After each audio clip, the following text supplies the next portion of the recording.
you for asking me to give this talk on biliary intervention. So this is a pretty broad topic, and I will go through a number of things that I think are kind of relevant. I'm sure over the course of your training, you will get to see and experience and perform some of these procedures and hear many more lectures and learn lots more about this very common procedure that you'll be asked to do. All right, so in terms of overview, we'll talk a bit about various drainages, including gallbladder and biliary, talk about some of the devices we use, you will use, techniques, and one of the things I like to use is stents, so we'll talk a little bit about stents and their indication and their use. So just to start off with, just a couple of questions as a quiz, three questions that we'll come back to at the end of the talk. So first simple question, biliary drainage, gallbladder drainage, is this, we all know about high and low risk categories. I guess some people use an intermediate or medium risk category in terms of coagulation preparation. So is this a high risk, true or false? So you can just think about these questions and I say, well, we'll come back to them later. Stents, we talked about stents, we will talk about stents. So stents are preferred over external drainage because, number one, they're less likely to occlude. Number two, they result in better fluid balance. Number three, they result in improved biliary drainage. Number four, they require less maintenance. Number five, number one and three are correct. And then next, number six, number two and four are correct. Or finally, all of the above are correct. And then the last question to think about, complications of biliary drainage include bleeding, sepsis, bile peritonitis, all of the above, or none of the above. All right, so if we're going to talk about biliary drainage and biliary obstruction, and we need to think a little bit clinically. So in terms of symptoms, what are the symptoms of biliary obstruction? So jaundice, symptomatic pruritus, pain, and sepsis. Any combination of those things can occur. And then we need to think about what is the etiology of the obstruction, because that helps us plan what we're going to do or what ultimately may happen to the patient. So the common things would be cancer, stones, or benign stricture. Imaging is key. Good imaging is essential. Ultrasound is the common, simply available modality. Triphasic CT, I think, is very, very valuable with a pump injector, which I know is limited right now where you guys are. MRI and ERCP. Let's just start off with a case. So here is a venous phase image from a 5 millimeter thick CT scan, a little bit old. So you see some dilated intrahepatic bile ducts. You see a somewhat dilated, distended gallbladder, and you kind of see this maybe poorly defined prominence, fullness in the region of the pancreatic head, but really it's not really that well characterized. And so that's why I think that triphasic CT is important. So here's an arterial phase CT. So here you can see things much better. You can see the vessels much better. You can help decide if the mass is resectable or not. And, you know, as we talked about when I was there, this is really important to help decide who to refer the patient to and what device you may place and what procedures you would do either instead of, before, or after drainage. All right, here's another elderly man, jaundice. Just a couple of images here. So you can see, again, some dilated bile ducts.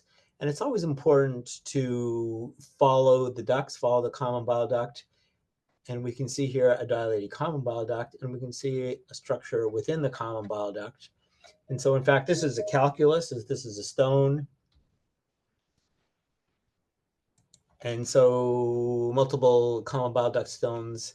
And so CT is really quite good at looking at those. We don't necessarily need MRCP or ERCP, although ERCP is valuable in that it allows intervention and treatment.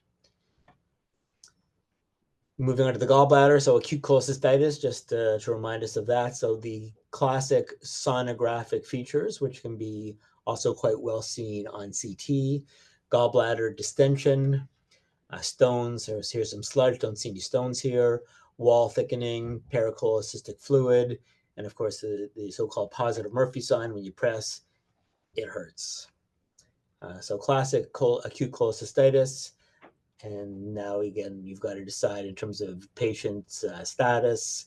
Are they a surgical candidate? Will they respond to conservative management, or do you need to place a tube? So gallbladder drainage is not uncommonly performed. Acute cholecystitis, as we just saw, acalculous cholecystitis. So certainly many of our patients in the ICU, for example, may be sick, may have sepsis with no obvious source of infection. Their gallbladder may or may not look perfectly normal, but may not have the typical appearance of acute cholecystitis. And we will very often be asked to drain those to exclude acalculous cholecystitis and an underlying source of sepsis. So that's a common thing we are asked to do. And then, of course, in the setting of malignancy and gallbladder and or biliary obstruction. Okay, moving on to biliary drainage. Picture you're pretty familiar with. Right, left lobe of the liver, external, in this case, external mass causing biliary obstruction.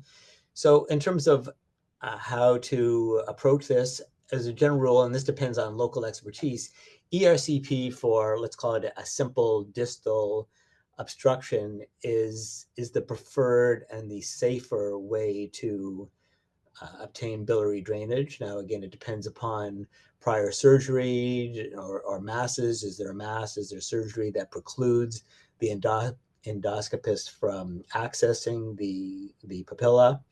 Or again, is there local skill that allows them to do ERCPs and drainages? So failing that, we will do an external drill, a percutaneous biliary drainage, an external drain when you can't get through the blockage. An internal drain is always preferred in terms of both fluid and electrolyte balance. And then there's the question, of course, do you leave in a drainage catheter or do you place a biliary stent? There are, of course, different kinds of stents. So this is the typical plastic 6 or 7 French stent that the endoscopist placed. And then endoscopists in our center place metallic stents as well, as do we, both uncovered or covered. So depending upon the anatomy, the pathology, the skill, the availability of devices, you would then decide which of these things you may want to use. So here's just another little diagram, something I think most of you are quite familiar with now, this typical internal, external biliary drainage catheter. So right-sided approach goes through into the liver, into the bile ducts, many side holes above the blockage. Here's the blockage, and then there's side holes below the blockage in the duodenum so that this tube can be capped externally and you can achieve internal drainage, which, as they say, is really great for fluid and electrolyte balance. The typical size we would use would be 8 French for long-term drainage, especially if there's a lot of sludge and tube obstructions. We can go up to 10 or 12 French. Having said that, I can't think of the last time in my practice I placed anything other than an 8 French tube.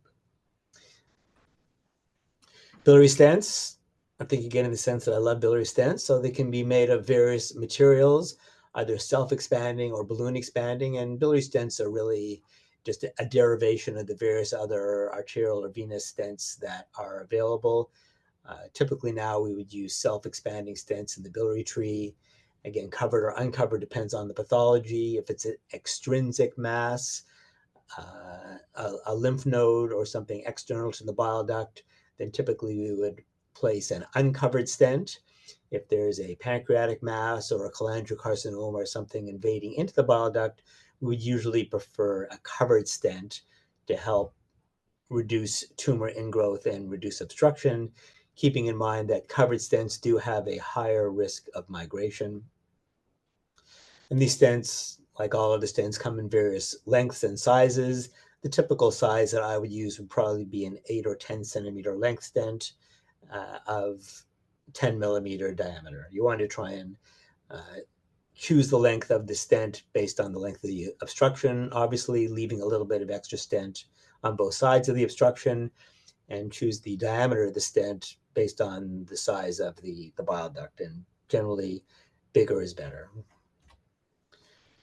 I thought I'd share this picture of a recent case that Alex was kind enough to help me with. So this was a difficult case, and it was exciting to be involved with it. And then, of course, most people show pictures of the great work they did. I thought I would show pictures of the great people that I worked with. So again, this was a great case, and it was great to work with everyone. All right, moving on. So internal, external biliary drain over stent. So the pros of leaving a plastic drainage catheter in place: easy access in case of reobstruction, and perhaps more importantly, less likely to fail in cases of complex situations, which I will show you shortly. Cons, of course, lifestyle limited. I always tell patients that have tubes sticking out of them, I don't want you to get this wet, which obviously limits bathing or swimming. And then, of course, there's always the risk when there's a tube sticking out of someone of inadvertent dislodgement. Stents, pros, nothing to limit, nothing external to limit lifestyle. The stents do have excellent long-term patency, and that's why we predominantly place metallic stents in patients with malignancy, because usually the stent will outlast the patient. Con, migration, as I say, especially with respect to covered stents. And then, of course, all stents, eventually all tubes, all stents may occlude. You always have the option to go back and either from above or below place a new stent, or simply just place a internal external biliary drainage catheter the second time around. Of most importance, and I'm so glad that you guys are involved in multidisciplinary rounds, do not stent resectable tumors. Having these metallic stents in really does confound the ability to resect these things. So always work with the surgeon, always have a good treatment plan, always assess, is the patient resectable or not, to help decide what is the best device to place. Here's just a list of stent complications, which I think are fairly self-evident. So stent fractures, migrations, occlusion, regrowth, biliary obstruction. Cholecystitis may occur, although it's much less common than you may think because the stents are positioned across the cystic duct. Liver abscess typically would occur in the setting of stent occlusion. The stent occludes, and then the bile backs up, and then you get abscess formation. Pancreatitis is probably more common in ERC placed devices than in percutaneously placed devices. All right, so here's a case to think about. So here's a patient with metastatic colon cancer. You can see a procedure has already been performed. They have bilateral indwelling internal external biliary drainage catheters. So now the question is what to do next. So you can obviously just leave these catheters in, hopefully capped, and this will allow for internal drainage. Or do you want to consider placing a stent? Now, there's just one other thing just to be aware of on this radiograph. Always look at the edges of the image. So here is a previously migrated plastic biliary endoprosthesis that was in place, fell out, or migrated into the duodenum, and these will typically pass spontaneously. And sometimes if they're in place in the bile duct and they're occluded, we can just push them out, and which is easier than trying to retrieve them percutaneously, and these will typically pass. So I think this is a great case for a metallic stent. There's a distal obstruction, and so that's a great stent case. Now, here's another case, again, bilateral access, and you can see that when you inject each side, there's no communication with the other side. There's no communication with the common bile duct. So these are really isolated segments. These are sort of large volume isolated segments, as opposed to other cases where there may be only a couple of bile duct radicals that are opacified. So in my view, even though we likely could get through this in order to at least internalize, I'm not a big fan of stenting in this case. In the experience that I've had, I find that these metallic stents will occlude. And people do get fancy, and there are some specific Hilar stents that are devised, which are meant to fit into each other because they've left a little bit of gaps here in the stent material so that you can place one within another. But as I say, in my experience, these don't work too well. So you've got to decide how to balance all this. I find, once you start getting into these bilateral stents, then they occlude, then someone gets septic, and now you've got to try and re-access them, and there's a bunch of metal in the way. So I find it makes things more complicated. But again, like everything in life, there's no definite right or wrong. There are just choices and options that you will make based on your experience and your work with your colleagues. All right, so another case here. So here's a left biliary drainage, Klatskin tumor. So nice example of a very irregular stricture. But because there's only a little bit of a pacification of the right side, I personally, again, my point of view is I like to avoid bilateral stents. I find that they're just more bothersome to patients because you have two tubes to take care of instead of just one. And so I would start off simply with a left-sided internal external biliary drainage catheter and hope that that works. Now, the patient may or may not have relief of his jaundice, depending upon the function of the right and the left lobes of the liver and the extent of right-sided dilatation. Here, the right side doesn't really look that dilated, although it is a bit opacified. And then there's the issue of contamination. So if you've got poor flow and some dilatation, some obstruction at the level of the hilum, you may then get contamination of the opposite side and biliary sepsis. So you may ultimately need to place bilateral stents. So you need to keep an eye on things and just be aware of the fact that you may need to place a second stent. But again, whether you choose to do so prophylactically, so to speak, is your choice.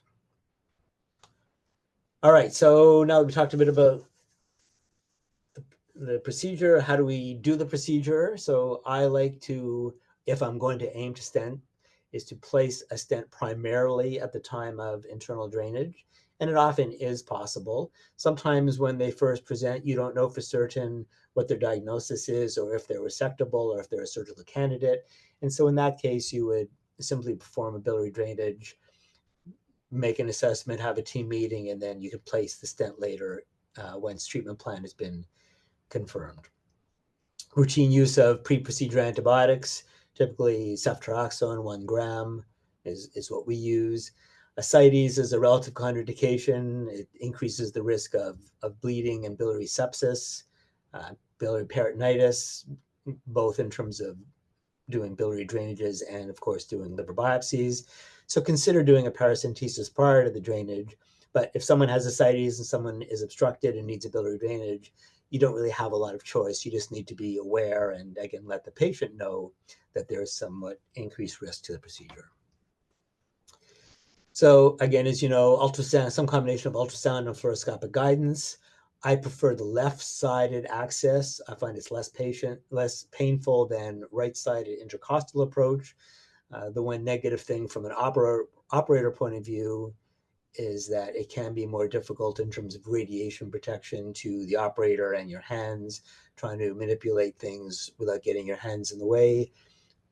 If and when you get a good angio unit, by angling the tube, coning, magging, and being careful, you should be able to keep your hands out of the way. This is something that I do try and emphasize. You never want to see your hands when you're doing a procedure, so do everything you can to protect yourself from radiation. The other thing I know you've heard me talk about a lot is in terms of access. I do virtually all of my biliary drainages using an 18-gauge needle versus a micropuncture needle. Now, to some degree, it depends, again, on operator preference. So you get to choose what you feel most comfortable with, because if you feel more comfortable with something, then that's the way to go. And what's available. I mean, here we pay for devices. Micropuncture sets are significantly more expensive than an 18-gauge needle. And because there are multiple steps to it, it does take a little bit longer. I also find that the 22 gauge micropuncture needles are bend a little bit, and depending upon patient size and breathing and other factors, I find them actually more difficult to use. But again, it depends what you were brought up with, and I've always trained with and used an 18 gauge needle, so that is my choice. Again, you get to make your own choice. Most importantly, don't over distend the system. Because there is the risk of sepsis. Often the patients do have some underlying bacteremia or some growth within the obstructed biliary tree. So when you get in, just inject a whiff of contrast, see where you are, and they maybe aspirate, 10 cc's or so of bile, depending upon how distended the system is. And then you can replace that with contrast, but you don't want to go in there and inject 20 cc's of contrast into an already distended, obstructed system. As I say, there is a very real risk of disseminating sepsis.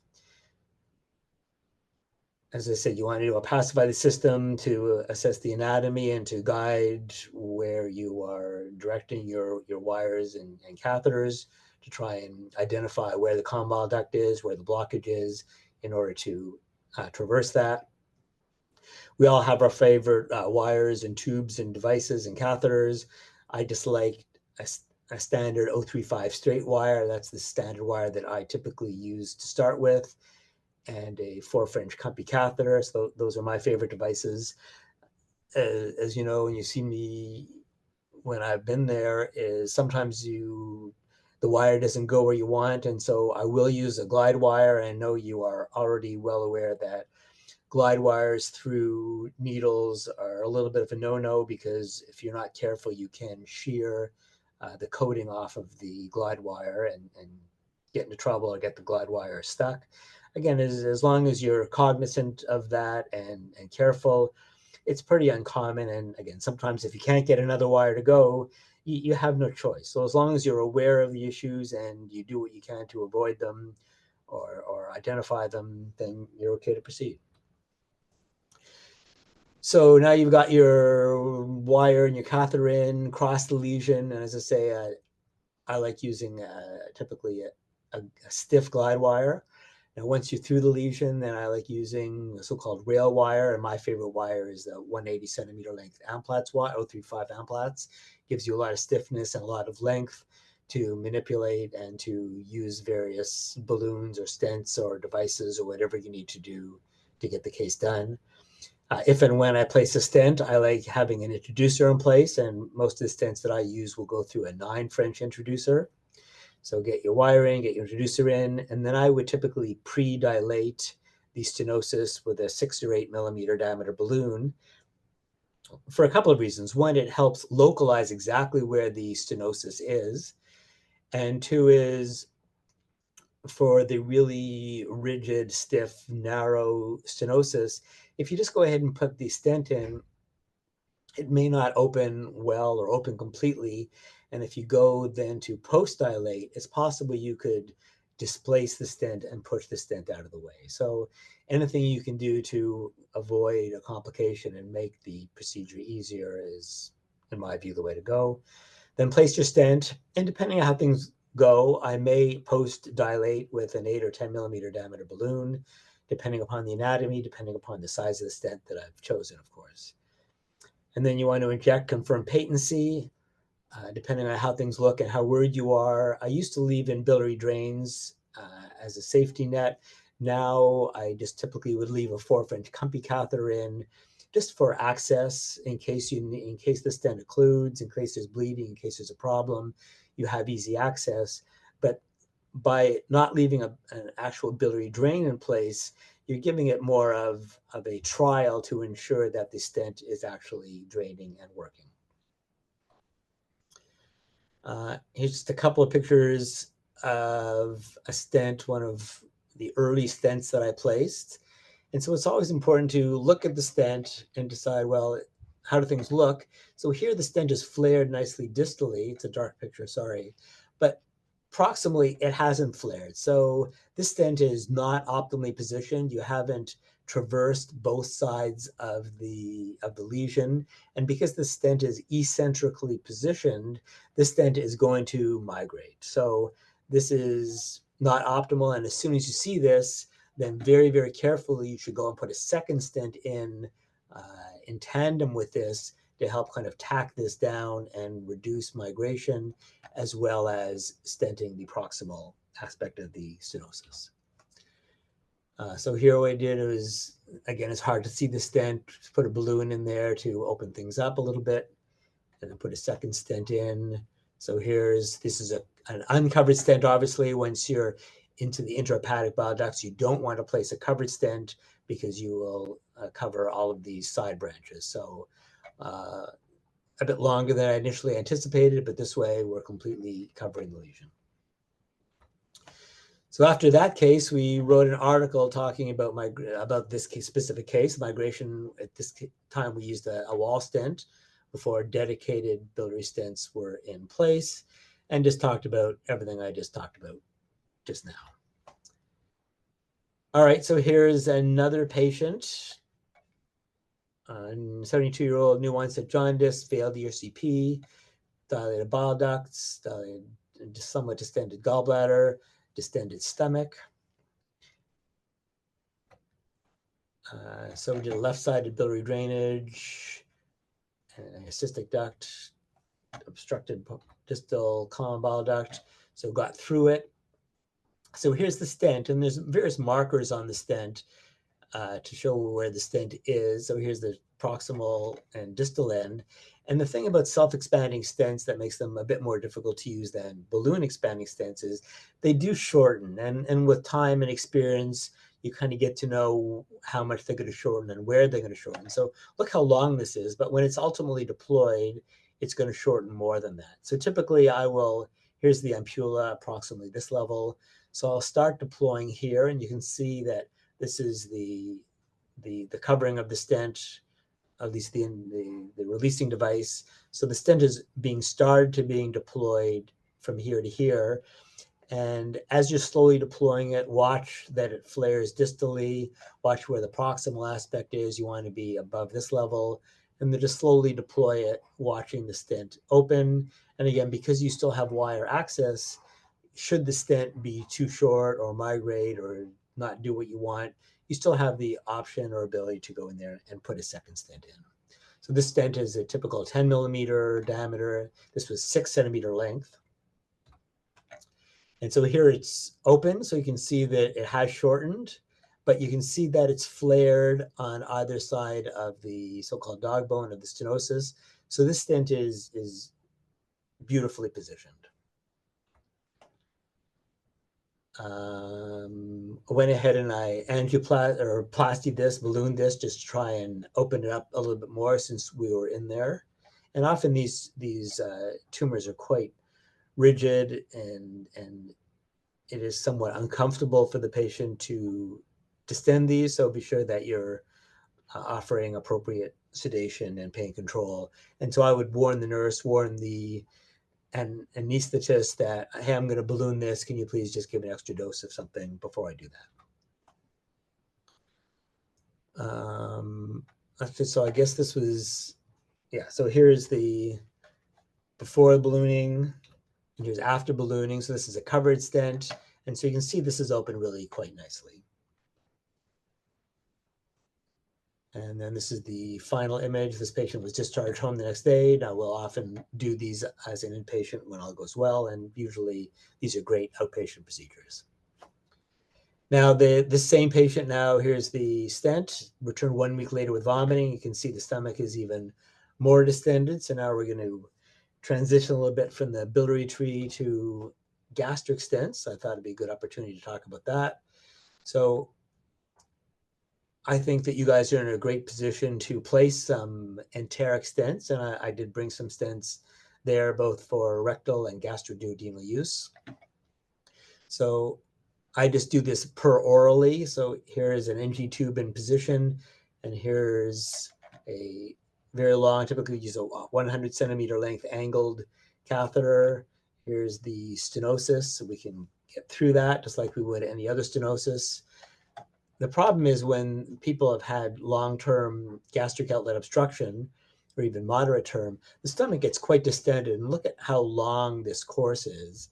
And so that can make advancing the stent a little bit difficult. So you always want to watch the course, the length of your wire, of your access, and do what you can to fix that. So here it's even worse. Here now the wire is way up in the gastric fundus. So now you want to manipulate that. So with a little bit of luck and tension, just withdraw the wire a little bit, straighten that path, shorten the path. Now it makes it much easier to get the stent in. So here's the stent here, opening. So it's flared nicely on the proximal side. Doesn't really look like it's flared there, but we know that the stenosis, the stricture, is in this area, and that should open with time. These, again, are self-expanding stents. Typically, we don't balloon these. There's an increased risk in enteric stents if you balloon them of rupture. And with time, as I say, they will open. Typically, I would get a abdominal radiograph the day following a stent placement to be sure that it hasn't migrated and to be sure that it is opened further. And here is that, and it looks beautiful.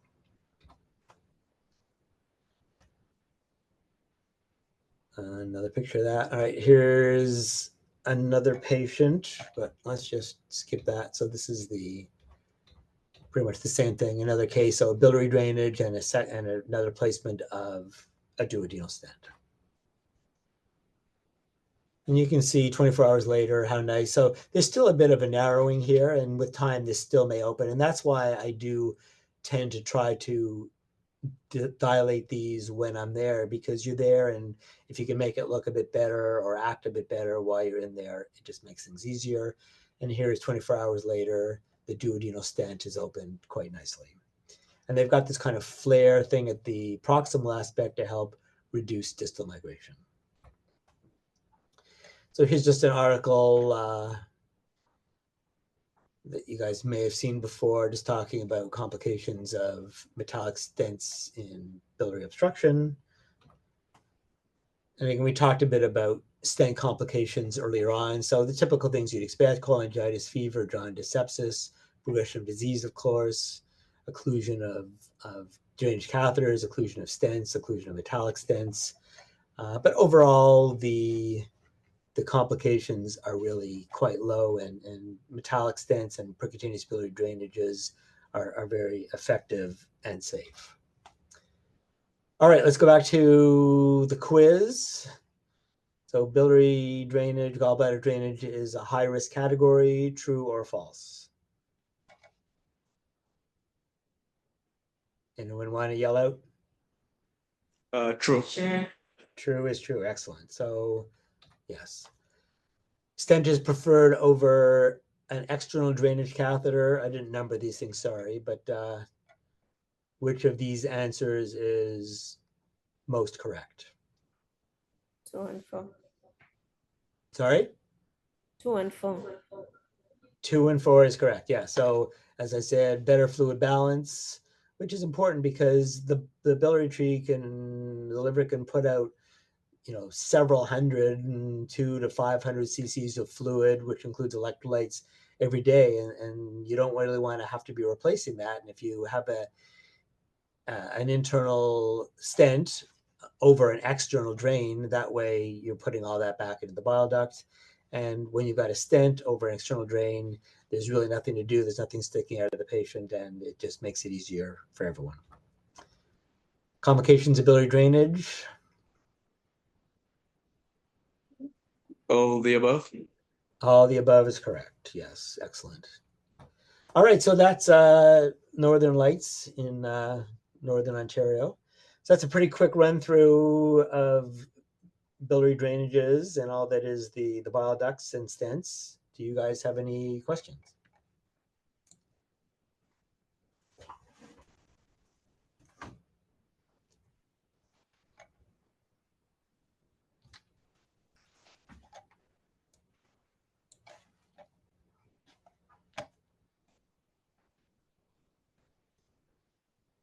Yeah, so as you've seen, and this is a pretty common procedure. When I've been there, I know that you guys do many of them, and it's a great procedure. It can be technically challenging from a number of points of view, not the least of which is is pain control, and hopefully as there is a transition to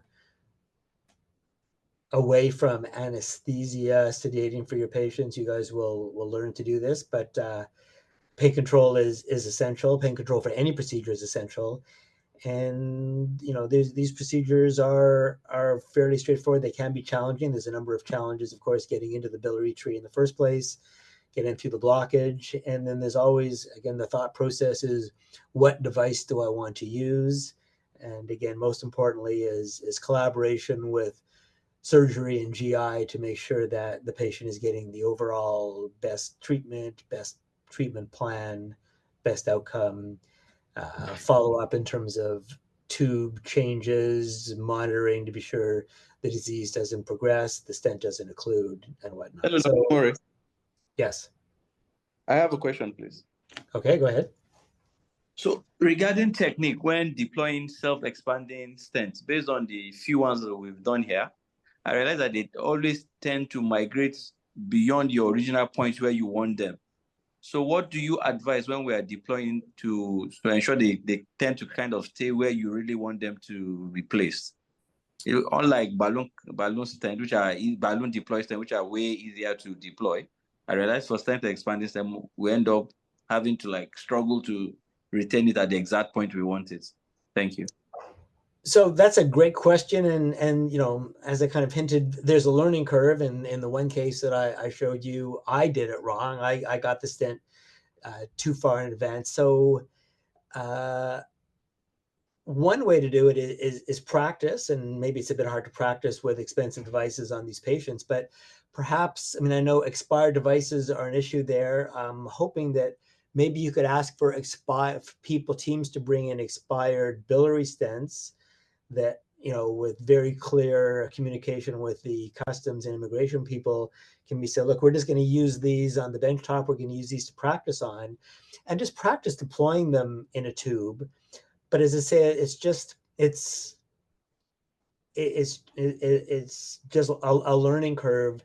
You start deploying it where the distal aspect is. You watch the stent open. You watch the flare. And then perhaps you still have a bit of room to manipulate, maneuver, reposition the stent. So then as you see that the stent is flared distally, just pull it back a little bit. You want a little bit of distal flare beyond the stenosis, and then watch the stent deploy and open within the stenosis, and then you want to watch it flare on the proximal side. Maybe an easy way to reduce your risk of malposition, so to speak, is choose a stent perhaps that's longer than you think. So do the best you can. There's measurement wires, there's systems on the angio units to help measure lengths of things. And if you measure something at 4 centimeters in length, 5 centimeters in length, instead of choosing a 6 centimeter stent, maybe at the beginning choose a 10 centimeter length stent.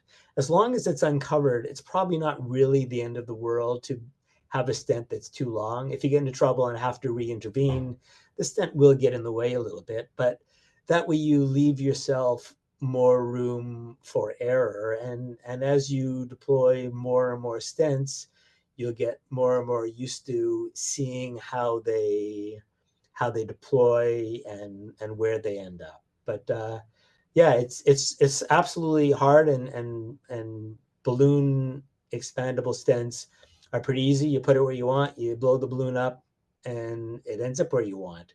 I personally don't like balloon expandable stents for a variety of reasons in a variety of places, but when I was brought up in the self-expanding stent era, and 99% of any stent I use is self-expanding, and as I say, with time you just get used to them. Thank you. Here, let's just see if I can show again. All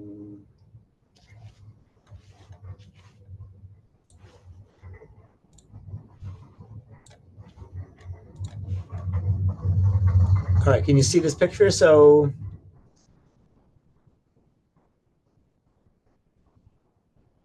okay, so here's so here we know that's a fairly short stenosis.